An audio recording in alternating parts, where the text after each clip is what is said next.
Hi everyone, my name is Tony. I'm coming here from ELSI, Earth Life Science Institute in Tokyo, and they've provided some swag outside, so I think it's all gone, but there's some flyers out there, so please take a look.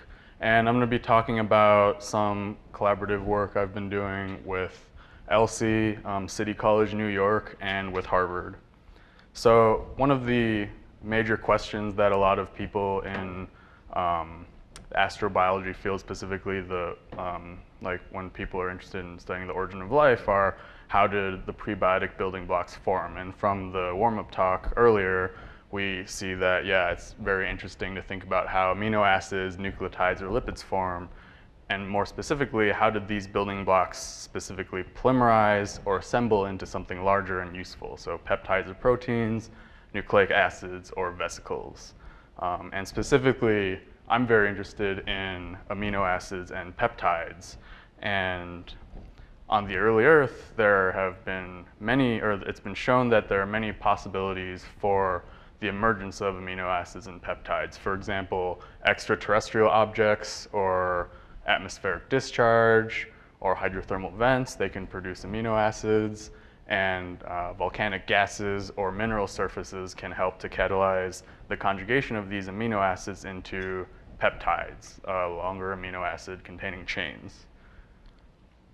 And some recent work has also suggested that it's possible that amino acids, nucleotides, and lipid precursors could have been present all together on the early Earth, which suggests that not only should we study how each of these classes of molecules emerges and interacts within their own population, but also how these different polymers interact with each other.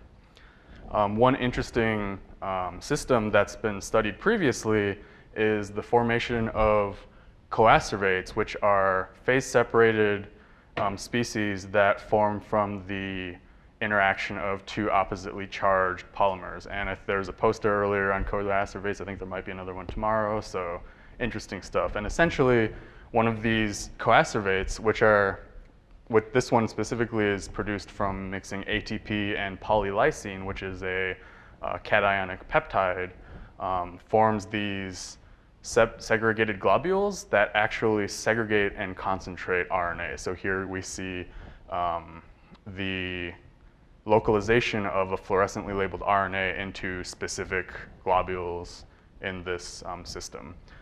But so one of the things about this system that is kind of iffy is the requirement for a reasonably long peptide chain, which on the prebiotic Earth, it's way more likely for a smaller polymer to have existed and conjugated rather than a longer polymer.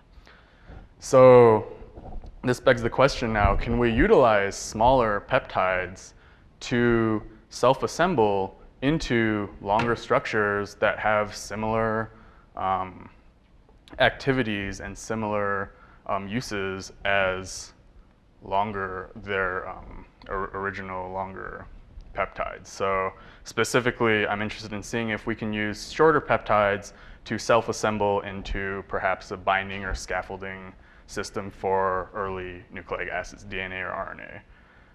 The small peptide self-assembly field was pioneered maybe 15 years ago in Tel Aviv, and they actually started from this peptide, which is the Betaamyloid peptide, and they took two of the amino acids from this peptide and were able to isolate it and grow these nanotubular structures. So from just this simple molecule, which is very hydrophobic, it's very favored to form these large self-assembled products. So what I was interested in seeing if this could be done was if we had some mixture of dipeptides, tripeptides, and maybe some RNA, if these peptides could assemble into some type of fibrillar structure that RNA or DNA could bind to. So in collaboration with a lab at City College in New York, previously they developed a computational system to calculate the aggregation propensity of all 8,000 tripeptides. And so there are 20 amino acids that are present on today's Earth that are created biologically. There are others, abiotic ones, but we'll just stick with the 20 biotic amino acids. And so from here, basically, they're able to probe all 8,000 tripeptide sequences. And so, for example, you'd read the first sequence on the x-axis, the second letter on the y-axis, and then within each box, you'd pick the third amino acid, and each box is colored. It goes from very light to very dark, and so the darker the spot, the greater propensity for that specific tripeptide sequence to form a self-assembled structure. From this study, we chose 6 specific peptides to probe RNA binding character. Each of these peptides contains either 2 large hydrophobic groups or smaller aliphatic groups, and each one also specifically contains a charged amino acid in the first position so that RNA or DNA, which has a negatively charged backbone, can bind to something that's positively charged when theoretically these fibers assemble. So we took these structures and first of all studied the aggregation propensity of these structures alone. And from these microscope images, we can see a kind of variable character. For example, 2 of these tripeptides don't really form any fibrillar structure. They form some strange spherical structure. The RYF tripeptide forms these needle-like structures. But specifically, we found 2 tripeptides, KYF and RFF, that assemble into these long fibrillar structures that are fairly dense. And we can see here that some of these structures are actually fairly thick as well. So these 2 tripeptides became reasonable candidates to test for binding of RNA. So the next thing that we tested was we actually introduced a fluorescently labeled RNA into one of these assembled tripeptide systems. And so you see on the right here, this is a fluorescence microscope image. And it appears that the fluorescently labeled RNA is assembling or is localizing to these assembled fibrillar structures, which suggests that it is interacting with the fibers themselves preferentially rather than just staying in the solution.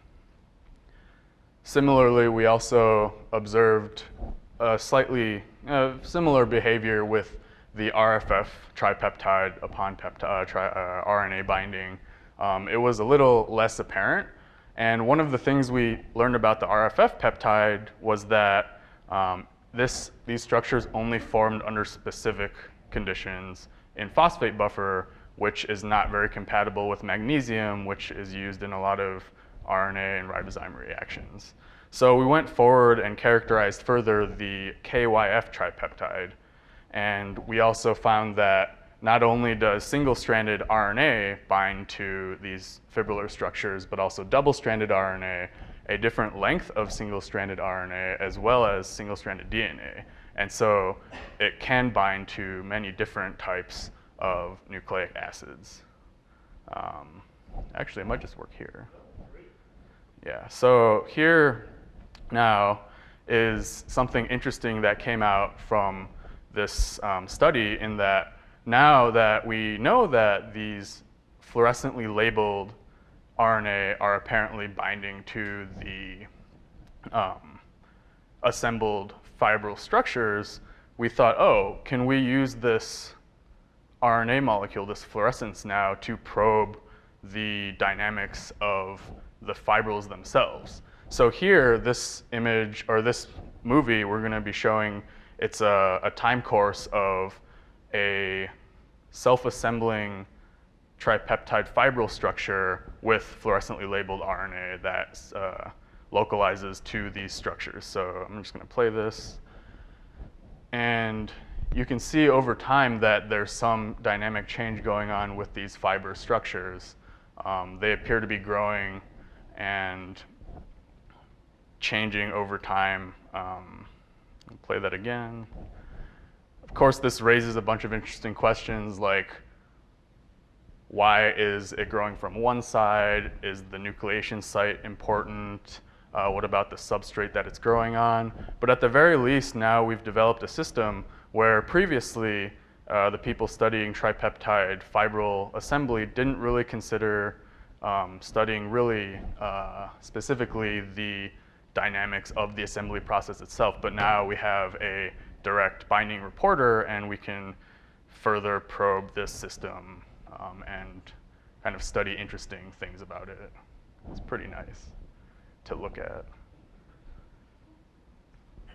Yeah, and so one of the things that I'm interested in working on next is using a system that's been developed called dynamic peptide libraries, which actually you're able to start with a pool of very diverse small peptides, and over time you can select out those peptides that form fibrillar or other macrostructures. And so in that case, we want to try to find other peptides that have other interesting assembled structures with assembled functions, for example, RNA, DNA binding, or even structures that are more heat stable or that assemble in under specific metal ion conditions, and also different mineral surfaces scaffolded by different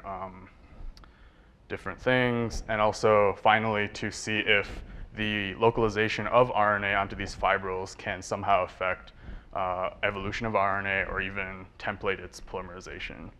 So I'd like to thank my collaborators at Harvard, at City College, New York, and University of Strathclyde, and at Groningen in the Netherlands. And also, this is my home institute, ELSI. I have some funding support from ELSI Origins Network, EON, and Tokyo Tech. And so I have to plug this now. If you want to know more about ELSI, please come talk to me. So every year we have a symposium in January. This following January, there's going to be a winter school, which is a 2-week hands-on course that will be really cool. And year-round, there's workshops, and they're always hiring. So if you're interested in doing a postdoc over at ELSI, there's information out there, or also please come talk to me. So thank you very much for all your time. I'm happy to take questions.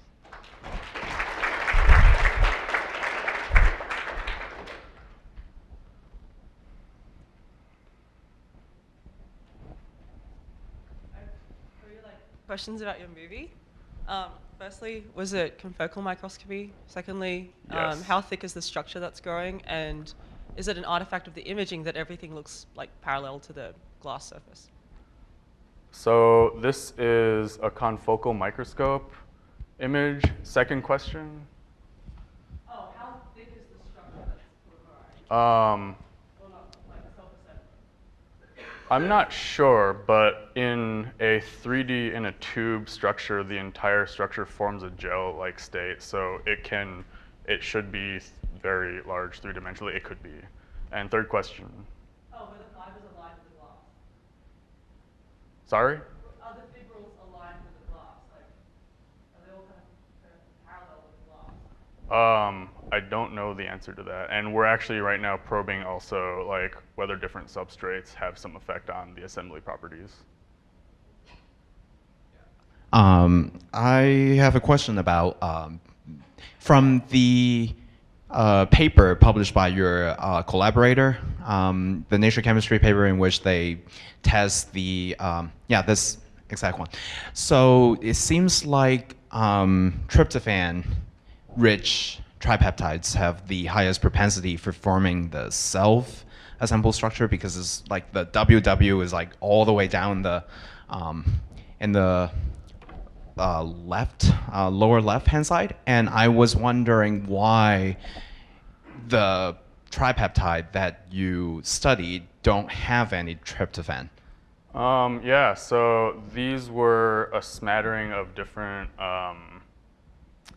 candidates. We would have liked to test all of them, but that wasn't possible. And also, from previous studies that they've done, there are a lot of solubility issues with many of these really hydrophobic peptides. So we also wanted to make sure that the peptides we were working with could actually be analyzed in some constructive way.